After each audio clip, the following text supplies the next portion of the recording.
Bukan bermaksud untuk melemahkan partai politik. Partai politik Indonesia ini sudah bagus-bagus pemirsa. Bahkan di Pilpres 2024 ada yang mengalami kenaikan yang cukup signifikan. Tapi ibaratnya ojek online, mengantar itu bukan keluarga sendiri, tapi penumpang lain pemirsa. Kalaulah partai politik fungsinya hanya mengantarkan kader di luar partai karena mereka populer, anak presiden, ini yang membuat partai ID di Indonesia makin hari makin menurun. Boleh dijawab pertama kali Bang Viva Yoga. Iya, karena ukuran-ukuran untuk keterpilihan itu beragam, Mbak Caca. Pertama, kalau dari PAN, difokuskan kepada kader internal sendiri. Itu pun dengan syarat. Syaratnya adalah satu, memiliki tingkat popularitas yang bagus. Yang kedua, kalau disurvei, memiliki elektabilitas yang bagus. Jadi dua ukuran penting ini menjadi syarat mutlak dari kader PAN. Karena kalau tidak, kita sudah mengetahui hasilnya sebelum pilkada. Nanti kasihan, keluar banyak uang tetapi kemudian gagal. Jadi ukuran-ukuran rasional itulah yang akan menjadi syarat utama bagi kader Partai Amanat Nasional untuk dicalonkan. Dan itu dipraktekkan sampai saat ini termasuk juga nanti November 2024. Jadi persyaratannya pertama difokuskan, diprioritaskan pada kader PAN. Terus yang kedua berdasarkan kepada calon kesepakatan dari koalisi partai gitu. Nah, untuk koalisi partai sama juga persyaratannya. Satu dari tingkat popularitas, dua dari tingkat elektabilitas. Karena seluruh partai menginginkan pasangan calon yang akan didukung di pilkada itu menang.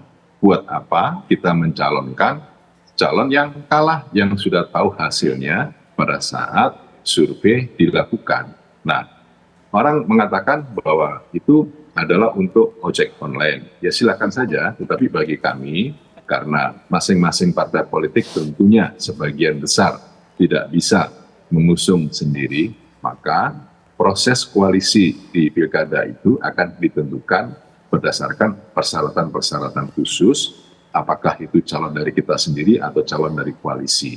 Nah, hal inilah yang menyebabkan proses koalisi pilkada itu menjadi penting dalam dua pendekatan. Satu, pendekatan ideologi, dan yang kedua, pendekatan pragmatis berdasarkan persyaratan untuk maju menjadi pasangan calon. Oke, gitu, Pak Wihadi seperti apa? Ya, partai politik harus realistis bahwa tidak semua daerah itu mempunyai keberagaman yang sama dalam masalah kepala daerah. Jadi memang ada hal-hal yang harus diperhatikan daripada daerah-daerah tersebut, bahwa apakah memang kader kita memang mempunyai kekuatan yang cukup dalam maju sebagai pilkada. Nah, ini kan juga tetap kita melihat bahwa elektabilitas itu juga menjadi sesuatu, popularitas juga menjadi sesuatu pemikiran. Jadi apapun yang terjadi, bahwa kita melihat bahwa pilkada ini setiap daerah mempunyai kekhususan sendiri.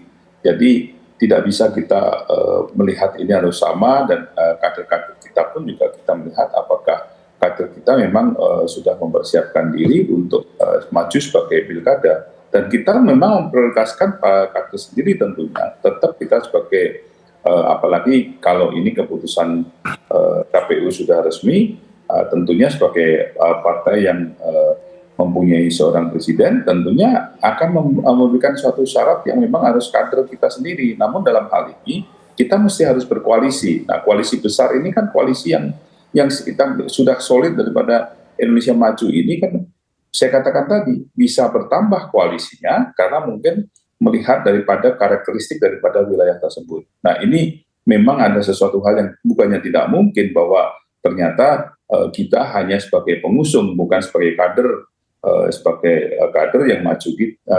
Tapi apapun yang terjadi, bahwa kepala daerah yang ada ini tetap adalah merupakan suatu koalisi. Koalisi ini kan bukan sebagai pengusung, hanya pengusung itu kan tidak pengusung yang merupakan pengusung yang begitu saja, tetapi kan pengusung ini kan menjadi suatu koalisi dalam pemerintahan yang tentunya akan mendukung program-program daripada kepala daerah tersebut.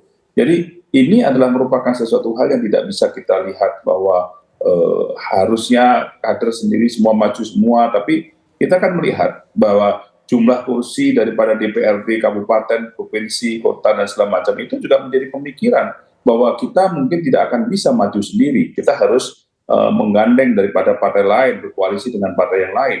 Nah, inilah yang menjadi pemikiran-pemikiran bahwa jumlah kursi DPRD itu juga mempengaruhi dalam memajukan pilkada, siapa yang akan kita usung. Dan tentunya ini juga nanti ke depannya dalam pemerintahan pilkada itu, DPRD ini akan mempunyai peran yang penting dalam mengawasi pembangunan daerah tersebut. Inilah yang menjadi pemikiran-pemikiran semuanya. Jadi saya kira kita tidak bisa menyamakan bahwa seakan-akan kenapa kita hanya sebagai pengantar aja, bukan pengantar, tetapi kita menjadi kebersamaan dalam koalisi itu. Kita kan mempunyai koalisi yang dimana sama-sama kita menginginkan kepala daerah yang tersebut menjadi kepala daerah yang menjalankan program-program daripada pemerintah pusat. Pak Wihadi. Sekarang saya sudah bersama dengan Mbak Irma Huta Barat yang memang macet sedikit ya Mbak ya ke sini ya. Memang ini akhir pekan. Oke, balik langsung saja Mbak Irma karena kita sudah ada 2 segmen tadi membicarakan. Jadi sebenarnya Kaisang ini mau maju Pilwakot mana sih? Katanya kemarin sempat Depok, sekarang katanya mau Solo. Betul itu? Belum. Kok kenapa belum? Tapi didengar kita udah terdengar kencang sekali isu itu. Kan belum selesai, belum selesai pengumuman untuk pileg ya. Lalu juga kita kan sedang menghitung, memang ada kenaikan yang cukup signifikan ya dalam DPRD di PSI. Dan untuk wacana maju di mana, sabarlah. Nanti akan diumumkan. Tapi keinginan itu ada? Iya, kalau kita kan melihat kalau misalkan cukup untuk satu fraksi bisa mengajukan calon, kenapa tidak? Benar nggak Mas Adi? Iya. Kalaulah tidak cukup mengajukan secara mandiri diusung oleh partai-partai lain, senang dong PSI, begitu kah? Bahkan kita sering mengusung yang bukan dari PSI juga, ya kan? Jadi masalahnya di sini bukan soal apakah akan maju atau tidak, tapi kan ada waktunya nanti akan diumumkan. Oke, baik. Tapi kalau misalnya kita tahu bahwa PSI ini kan partai yang dengan visi yang sangat modern ya.